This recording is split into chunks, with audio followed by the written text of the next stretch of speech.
পীর সাহেব, আলেম, ওলামা, রাজনীতিবিদ, ব্যবসায়ী সহ প্রবাসী দেশি সর্বস্তরে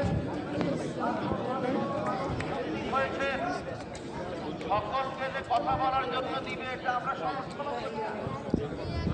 কথা বলি এটাও সমর্থন করি না। মহিলার জানাজা একবারে সংক্ষেপে হয়, এখানে ভাবলেছি হয় না,